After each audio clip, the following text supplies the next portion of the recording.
A critical and often overlooked component of every building is ventilation.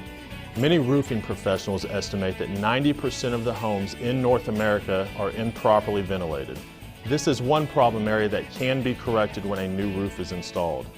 The attics you work on need effective ventilation to keep them cooler in the summer and drier in the winter. For your attic ventilation to be effective in combating heat buildup and moisture condensation, the entire underside of the roof sheathing should be ventilated continuously and uniformly. The best way to do this is to install intake vents and exhaust ridge vents and ensure that they are working together.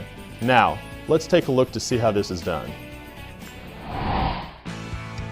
It is important to understand that a properly ventilated roof relies on a system of products such as Cobra Ridge exhaust vents that work in conjunction with soffit vents or fascia vents. To meet the minimum government ventilation standards, follow the 1 in 300 rule. GAF has developed a chart shown in the Pro Field Guide, ventilation literature, and the GAF website that can show you how much ridge vent and soffit ventilation is needed. For ventilation of complex and uncommon attic spaces, contact Tech Services for assistance with your calculations. Cobra coiled ridge vent can either be hand-nailed or applied with a nail gun. You must have a 3 in 12 minimum roof slope and a maximum 20 in 12 roof slope. On structures without ridge boards, make a 1-inch cut along both sides of the ridge. On structures with ridge boards, make a 1 3/4 inch cut on each side of the ridge. Leave 6 inches of uncut sheathing at each gable end to protect ends from wind-driven rain. Be careful to set your saw depth to cut the sheathing only. Next, cover the entire ridge with Cobra Ridge Vent. Use roofing nails to tack the vent in place. Caulk any ends together if the ridge length is longer than a roll of Cobra. Finally, install ridge caps over the Cobra Ridge Vent. Use the Cobra Smart nails supplied in the package. Do not overdrive the nails. When using the nail gun version, attach the nail gun adapter to the end of the nail gun and use the 1 3/4 inch nails supplied in the roll. Be sure to disconnect the air supply line prior to attaching the adapter. Always be sure to install the capping to match the shingles that are being installed.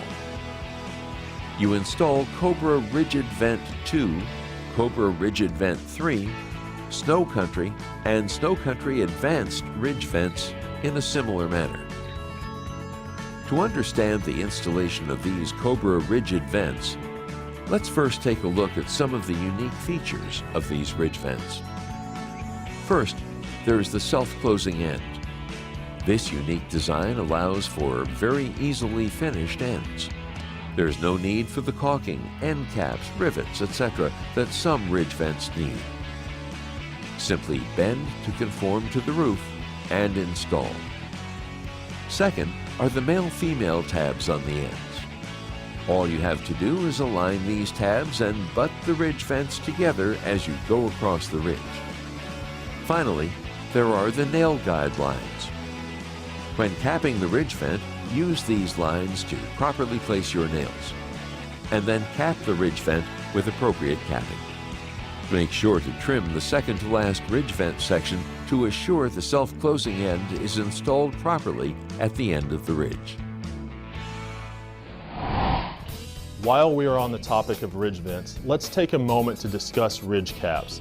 Nothing dresses up a roofing job more than a neat hip and ridge installation. It is the crowning touch of the roofing job. For the best protection, GAF offers TimberTex and Ridge Glass products that qualify for a lifetime limited warranty when installed with a lifetime warranted shingle like Timberline. It's the right choice for the customer, not only because of the warranty, but because they're designed to complement the color of GAF shingles. For more information on ridge cap and ridge vent products, visit gaf.com.